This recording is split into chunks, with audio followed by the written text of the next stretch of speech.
اعوذ باللہ من الشیطان الرجیم بسم اللہ الرحمن الرحیم قال اللہ تعالی فی شان حبیبہ ان اللہ وملائکتہ یصلون علی النبی یا ایہا الذین آمنوا صلوا علیہ وسلموا تسلیما اللہم انا نحن نصلی علی سیدنا و شفیعنا و حبیبنا و مولانا محمد وعلا آلہ و اصحابہ و ازواجہ اجمعین برحمتک یا رحم الراحمین۔ السلام علیکم ورحمۃ اللہ وبرکاتہ۔ برادران اسلام، الحمدللہ محفل درود شریف کے سلسلے میں درس کا سلسلہ 8 دسمبر کی 16 تاریخ تک پہنچ گیا، اور جماعت الاول کا یہ دوسرا جمعے کی رات ہے، 12 تاریخ ہے آج۔ لاکھوں سلام، کروڑوں درود میرے آقا مولا محمد کے نام، آپ کی نام مبارک جو شفیع المذنبین ہے، جو رحمت للعالمین ہے، آپ وجیہ تخلیق کائنات ہے، آپ ابو الانبیاء ہیں، آپ خاتم الرسول ہیں، آپ خاتم النبیین ہیں، آپ کے بعد کوئی نبی نہیں۔ آج جو امت مسلمہ کی حالت زار ہے، دسمبر کے آتے ہی کافی یادیں ان معصوم بچوں کی جو اے پی ایس میں ان کے ساتھ ہوا، جو باجوڑ کے مدرسے میں ان معصوم بچوں کے ساتھ بے دردی کی گئی، اسی طرح مساجد کے اندر، جنازگاہوں میں، شادیوں میں، محفلوں میں، مزارات میں، مسجدوں میں، امام بارگاہوں میں، یعنی کوئی ایک ایسا قریہ نہیں، علاقہ نہیں جہاں پر خون کی ہولی نہ کھیلی گئی ہو۔ آج بڑے افسوس کے ساتھ کہنا پڑتا ہے، اس قوم کو بریکنگ نیوز پہ لگا دیا گیا ہے۔ بس یہ بریکنگ نیوز کچھ وقت کے لیے آتی ہے اور بریکنگ نیوز ختم ہو جاتی ہے۔ قوم کی تعمیر کی طرف، قوم کو اخلاقی تعمیر کی طرف، قوم کی روحانی تعمیر کی طرف، قوم کی جسمانی تربیت کی طرف قوم کو نہیں لے جایا گیا۔ جذباتی قوم کے جذباتی لیڈروں نے جذبات میں آ کر نیشنل ایکشن پلان کا ایک نام دے دیا، لیکن وہ ایکشن ہی رہ گیا، اس پر کوئی عمل نہیں ہوا۔ آج ان مظلوم معصوموں کی روح تڑپتی ہے، انصاف چاہتی ہے۔ کون دے گا ان کو انصاف؟ ان 80,000 شہداؤں کو انصاف کون دے گا؟ ان 25,000 سے زیادہ ہمارے فوج کے جوانوں کو انصاف کون دے گا؟ اس معاشرے کے اندر جو ہر گھر کے اندر، ہر خاندان میں کئی ہزار بیوائیں بیٹھی ہوئی ہیں، ہزاروں بچے یتیم و لاچار ہو گئے، ان کا حساب کون دے گا؟ میرے بھائیوں، آج بڑی دکھ کے ساتھ کہنا پڑ رہا ہے، اس قوم کو جذبات میں لا لیا جاتا ہے۔ فرانس کی کارکردگی کو سامنے رکھ کر چند دن فرانس کے صدر کا پورٹریٹ زمین پر رکھ کر اس پر پیر رکھ کے چلتے رہے۔ آج پورے پاکستان میں فرانس کی مصنوعات اسی طرح بک رہی ہیں۔ کل یہ بھی بھول جائیں گے، جس طرح اے پی ایس کو بھول گئے، جس طرح اپنے شہداء کو بھول گئے، کل جو ہے نا سیالکوٹ کے واقعے کو بھول جائیں گے۔ کتنے واقعات نہیں ہوئے، یہاں تک کہ اسٹیٹ نے، حکومت نے، وقت نے جامعات پہ پابندی لگا دی، اسکولوں پہ بند کر دیے گئے، یونیورسٹیز بند کر دی گئی۔ ان تمام تن محرکات کے پیچھے جو ایک سازش کار فرما ہے، کیا قوم کو ان کی تربیت دی گئی؟ جو ہم 22 سال تک کسی کا جو اتحادی بن کر اپنی قوم کے ساتھ کھلواڑ کرتے رہے، کیا جب وہ اتحادی اس ملک سے نکل رہا تھا کیا اس سے اس قوم کو تحفظات دیے گئے؟ جو آج افغانستان کے اندر کیا حالت بنی ہوئی ہے، 22 سال امریکہ افغانستان میں رہنے کے بعد جس طرح اس سے پہلے ہم کو خانہ جنگی میں لگا دیا تھا افغانستان نے، آج پھر افغانستان کے اندر امریکہ نے خانہ جنگی کے نام سے ایک جو مسلمانوں کو کیا حالت ہے افغانستان کے اندر میرے بھائیوں. یہ تہذیبوں کا ٹکراؤ جو انہوں نے شروع کیا، جو سرد جنگ کے خاتمے کے بعد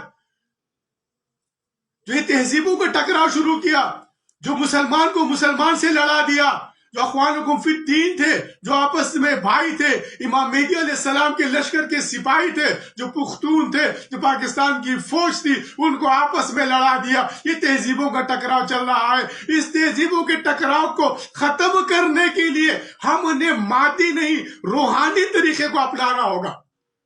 ہم نے یوٹر لینا پڑے گا، واپس آنا پڑے گا اپنے اس مشن کی طرف جس مشن کو حضور نبی کریم صلی اللہ علیہ وسلم لے کے آئے تھے. جس مشن کی ایک کان میں اذان دی جاتی ہے، ایک میں اقامت دی جاتی ہے، مسلمان کے ہر ایک مسلمان کے کان میں اذان اقامت دی جاتی ہے. بتایا جاتا ہے کہ اشہد ان لا الہ الا اللہ، اللہ کی شہادت دینی ہے اور محمد مصطفیٰ صلی اللہ علیہ وسلم کی رسالت کی شہادت دینی ہے. ہم متحد اس پر ہو سکتے ہیں. ہم کو تو بھیڑ چال کی طرف لے جایا جا رہا ہے. آج کے حکمران، یہ سیاسی پارٹی، یہ سیاسی لوگ، میرے بھائی ایک بہت بڑی معقولہ مشہور ہے ترک کے اندر کہ ایک بھیڑیا تھا جو چرواہا تھا، بھیڑیوں کو پالنے والا. وہ بھیڑیوں کو لے کے چلے جاتے تھے جنگل کو، اور بھیڑیوں اس کے ساتھ پھرتے رہتے تھے، چارہ چرتے رہتے تھے. ایک دن وہ چرواہا چل پڑا، راستے میں کھائی تھی، تیز بھاگ کے آیا، اس کھائی سے کود لگا کر خود کھائی کے اس طرف چلا گیا. اب بھیڑی جو بھی آ رہا ہے اس کے پیچھے کود لگا رہا ہے، وہ کود رہا ہے، کھائی میں گر رہا ہے، کود رہا ہے، کھائی میں گر رہا ہے، مر رہا. بھیڑیے گرتے رہے، مرتے رہے.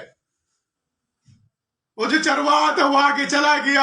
تو اسی طرح امریکہ نے ہم کو بھیڑیوں کی طرح اپنے پیچھے لگا لیا، خود چرواہا آگے نکل کے چلا گیا. تو اسی طرح مذہبی حلقوں نے، اس سیاسی حلقوں نے اس عوام کو بھیڑیوں کی چال کی طرح اپنے پیچھے لگا کر خدا را خود عقل سے کام لو. لعلکم یعقلون، لعلکم تعقلون، لعلکم تدبرون. کیا آپ سوچتے نہیں؟ کیا آپ کو پتہ نہیں کہ قرآن آپ سے کس چیز کی طلب چاہتا ہے؟ کیا قرآن آپ کو کون سا راستہ دکھانا چاہتا ہے؟ وہ کون سا راستہ ہے؟ اہدنا الصراط المستقیم. وہ کون سا طریقہ انعمت علیہم غیر المغضوب علیہم ولا الضالین؟ یہ تو افراط اور تفریط سے نکلنے کا نام نعمت ہے. امت الوسطہ ہے. آپ نے افراط اور تفریط ختم کرنی ہے. اور یہ افراط اور تفریط کس نے کی؟ یہود و نصارہ نے کی. اور حضور صلی اللہ علیہ وسلم نے فرمایا کہ یہود و نصارہ کو دوست مت بناؤ.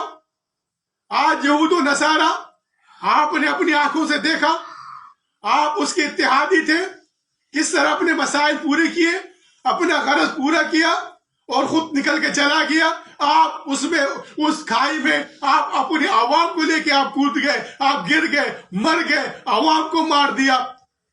سرکار نے فرمایا کہ ان یہودیوں کو عرب سے نکالو، باہر کرو. عرب کی ہلاکت ہے، عرب کی بربادی ہے. حضور صلی اللہ علیہ وسلم کا فرمان ہے یہ عرب ہلاک ہوں گے، برباد ہوں گے، ان کی بربادی لکھ دی گئی ہے. یہ اعزاز اسلام کے نشاط ثانیہ کا، غلبہ اسلام کا یہ اعزاز ان پختونوں کے سر پر ہے، اس پاکستان کی فوج کے سر پر ہے، اس پاکستان کی عوام کے سر پر ہے. یہ آپ کو یہ سہرا حضور نبی کریم صلی اللہ علیہ وسلم نے سجا کے آپ کے سر پہ سجایا ہے، جسے علامہ اقبال کیا کہتا ہے؟ فطرت کے مقاصد کی کرتا ہے نگہبانی، یا بندہ صحرائی یا مرد کوہستانی. تو میرے بھائیوں، ہم نے واپس اس منزل کی طرف آنا ہے جس کے لیے ہمارا انتخاب کیا گیا ہے، جس کے لیے حضور نبی کریم صلی اللہ علیہ وسلم نے اسلام کی نشاط ثانیہ میں، غلبہ اسلام میں ان پختونوں کا پاکستان فوج کا انتخاب کیا گیا ہے، ان کو لڑانے کے لیے پوری سازشیں کر دی گئی ہے، اور آج پھر اس پاکستان کو تنہا کیا جا رہا ہے۔ پاکستان تنہا نہیں ہے، پاکستان کے ساتھ اللہ اور اس کے رسول کی تائید ہے، لیکن وہ واپس اس راستے پر تو آ جائے نا۔ آپ آگے دیکھیے نا اس راستے پر، جس راستے پر ابو بکر صدیق رضی اللہ تعالیٰ کھڑے ہوئے تھے، جس راستے پر حکومت کرنے والے عمر فاروق رضی اللہ تعالیٰ کھڑے ہوئے تھے، جس راستے پر عثمان غنی رضی اللہ تعالیٰ کھڑے ہوئے تھے، جس راستے پر حضرت علی کرم اللہ وجہہ کھڑے ہوئے تھے، 80 لاکھ مربع میل پہ حکومت کی عمر فاروق نے،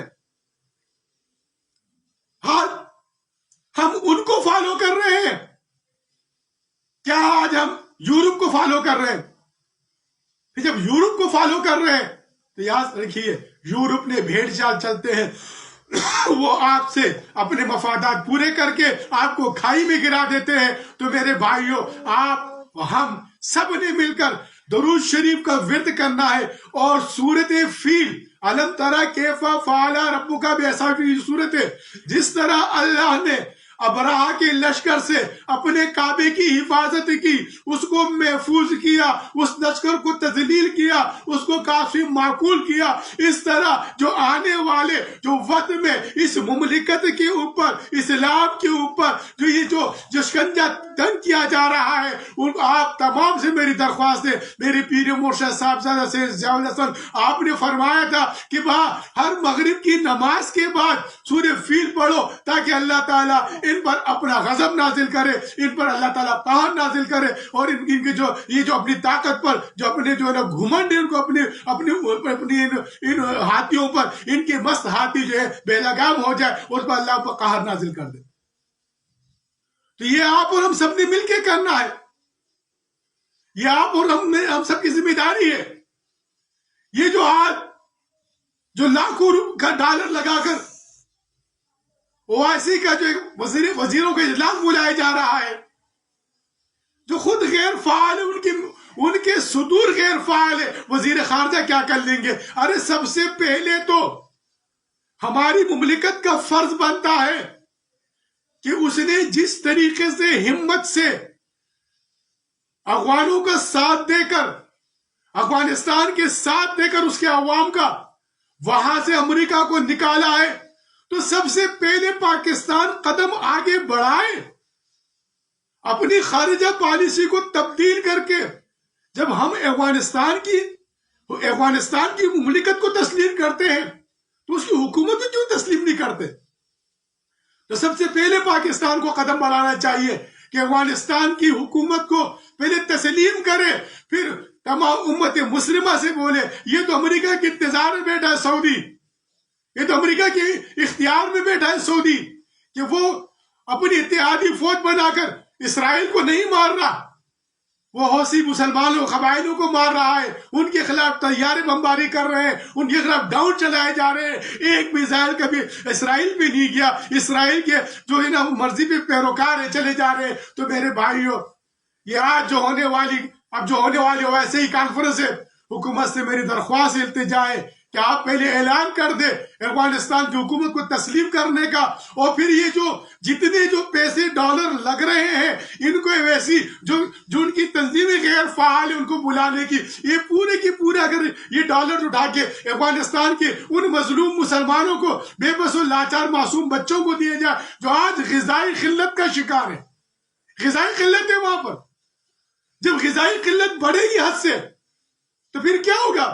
پھر تو سیلاب آتشینی از ہر طرف روانہ، پھر تو سیلاب آتشینی ہوگا، اور اس آتشینی سیلاب سے بڑی مشکل سے ہماری مملکت نکلی ہے۔ اس آتشی سیلاب سے آج 16 دسمبر ہے، مملکت کے معصوم بچوں کو مارا گیا ہے، آج ہم سے جو ہے نا سکوت ڈھاکہ بھی ہوا ہے۔ یہی دن ہے جو بڑے دل کو دکھ ہوتے ہیں، بہت سازشیں ایک دوسرے کے ساتھ جڑی ہوئی آ رہی ہیں۔ اللہ تعالیٰ اس پاکستان کو ان سازشوں سے محفوظ رکھے، اللہ عالم اسلام کو ان سازشوں سے محفوظ رکھے، اللہ رب العالمین اس فقیر کی دعا ہے کہ وہ مسلمانوں کے اندر وہی جذب حریت پیدا کرے جو جذب حریت جو ہے وہاں پر جو تھا وہ جنگ بدر کے جو مسلمانوں پہ جذب حریت تھا وہ جذب حریت اللہ تعالیٰ مسلمانوں میں پیدا کرے اور مسلمانوں کو جو ہے وہ ایک راہ میں کھڑا کر دے، ایک ہی صف میں کھڑے ہو گئے محمود آیا، نہ کوئی بندہ رہا نہ کوئی بندہ رہا۔ میری درخواست ہے امت مسلمہ سے کہ وہ سب ایک صف میں آ جائے۔ تھے ان کے پاس 2 گھوڑے، 6 زرے، 8 شمشیریں، پلٹنے آئے تھے وہ لوگ دنیا بھر کی تقدیریں، نہ تیغ و تیر پر تکیا، نہ خنجر پر نہ بھالے پر، بھروسہ تھا تو ایک سادی سی کالی کملی والے پر۔ وما علینا الا البلاغ المبین۔